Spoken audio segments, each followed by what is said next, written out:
Doutora, é o seguinte, se eu estiver me sentindo mal, se passar pela minha cabeça de eu ter vontade de acabar com tudo, não estou conseguindo, estou me sentindo mal, qual que é o momento que eu devo procurar ajuda?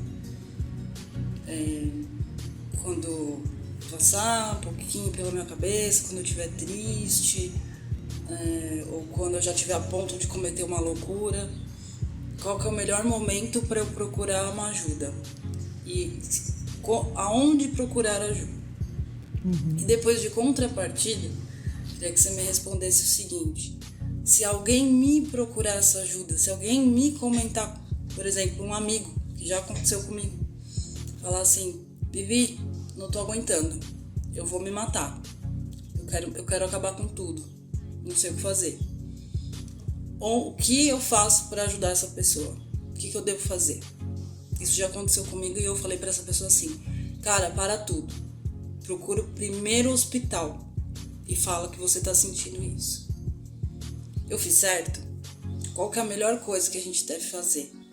Tanto pra gente, quando você sentir uma coisa assim que não é normal, né? Quanto para ajudar uma pessoa que está passando por essa situação, por esse desejo, essa vontade horrorosa, esse pensamento horrível que passa pela cabeça. Como fazer? Para nós e para essa pessoa que está precisando de ajuda. Qual que é o caminho certo? Qual que é o passo a passo?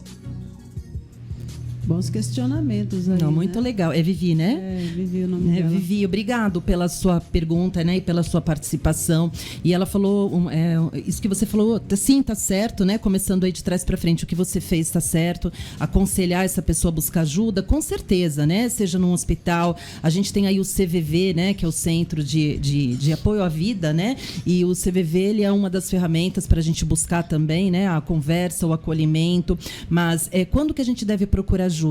Todos nós. A partir do momento que a gente reconhece alguma coisa diferente no nosso comportamento, nos nossos sentimentos. Como você disse, Vivi, assim, no momento que eu fico triste, é no momento que eu penso em fazer alguma coisa. Na verdade, é no momento em que a gente percebe que alguma coisa na nossa vida está diferente daquilo que nós conhecemos como nosso ponto de equilíbrio, né? Então, se nós começamos a perceber, poxa, eu sinto uma tristeza agora que eu não sentia, eu não me reconheço nessa pessoa que eu sou agora, né? Pode ser uma tristeza de baixa, média ou alta intensidade. Então, não tem um momento exato para a gente falar assim, não, é nesse momento. Quando você chegar nesse parâmetro, né? Pensa numa régua de 30 centímetros, né? Quando eu chegar lá no 15, eu peço ajuda. Não. É sempre que a gente identificar algum tipo de sofrimento emocional, um sinal, né? Uma tristeza recorrente. E às vezes essa tristeza, assim, eu não sei explicar o porquê eu tô triste. Eu tô triste, né? Eu tenho, né, uma melancolia que eu não consigo reconhecer, uma falta de ânimo, não tenho conseguido dormir bem, né? Já faz algumas noites que eu não durmo direito. Aí entram aquelas desculpas que a gente fala, mas deve ser normal, né? É porque eu tô cansada. Não.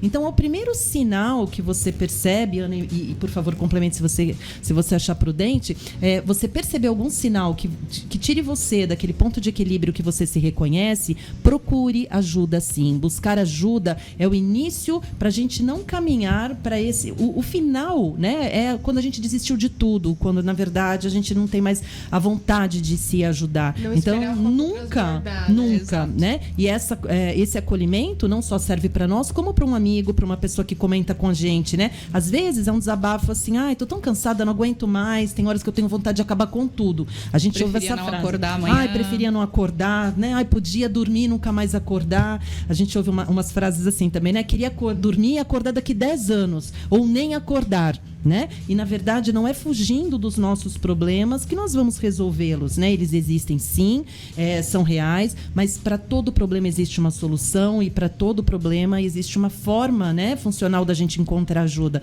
Então, a gente só precisa se fortalecer e, para isso, buscar essa ajuda nos hospitais, né? Como a Ana citou aqui anteriormente, hospitais da rede pública, né? Nos hospitais também psiquiátricos, quando necessário, na postura de um psicólogo, né? De um terapeuta que vai te acolher e vai te ajudar. Às vezes, naquele momento que a gente está sozinho, né? Se a gente não tiver para quem recorrer, um amigo, um parente, alguém, a gente tem o CVV como ponto de apoio. Então, sim, busque ajuda imediatamente, sempre que necessitar. Eu queria complementar a colocação da Vivi, né? As perguntas aí da minha amiga, para a Ana, né? Trazer uma questão. Recentemente eu estava lendo uma pesquisa que a questão do suicídio, né, da depressão, das doenças mentais, né, tem crescido muito nas classes altas, né? Pessoas que têm um alto padrão de vida, né? E aí, né, eu estudo muito sobre desenvolvimento humano, trabalho com isso, então a gente tem que se atualizar o tempo todo, né, para a gente saber lidar com o ser humano, né? E trazem lá, dentro da pesquisa, trazem vários fatores, né? Essa coisa dos prazeres rápidos e momentâneos, traz a coisa de não ter um propósito de vida e as coisas começam a perder sentido, porque eu tenho muito dinheiro, mas eu não tenho propósito nenhum, e aí, o que eu faço com tudo isso, né? Ou seja, um vazio existencial, né? Sim. Dentro desse olhar, doutora, como que você olha essa questão, né? Porque essas pesquisas são recentes, né? Tem mostrado muito isso dentro das classes altas, né? E a gente consegue ver nessa mesma revisão da OMS que eu citei, que fala de 1 bilhão de pessoas aí com transtornos neurológicos e psiquiátricos, eles apontam que o maior número de casos de suicídio são nos países mais desenvolvidos, inclusive. Olha aí. Né? E eles trazem também uma cartilha das melhores práticas no mundo em relação a isso, e aí você vai ver lá o exemplo da Austrália, né? Exemplo da Nova Zelândia, né? Então, no fim, o que talvez aconteça, né? E aí eu aqui não vou colocar dados, porque eu preciso estudar um pouco mais sobre isso, até para te dar uma resposta, né, mais cientificamente embasada, mas do que eu imagino que talvez aconteça. Como a Lu estava comentando, transtorno psiquiátrico não escolhe classe social, cor de pele, não escolhe nada, né? Só que a gente tem uma pirâmide, né? Quando a gente vai olhar para o estudo social do mundo, em que as pessoas, quando elas precisam se preocupar em sobreviver, algumas coisas ficam de lado. Então, se eu tenho que me preocupar se eu vou comer depois de amanhã, né? Por mais que eu não esteja me sentindo tão feliz quanto eu gostaria, eu preciso botar a comida no prato do meu filho. Ou seja, às vezes essas questões emocionais, elas ficam de lado porque eu tenho que sobreviver. Exatamente.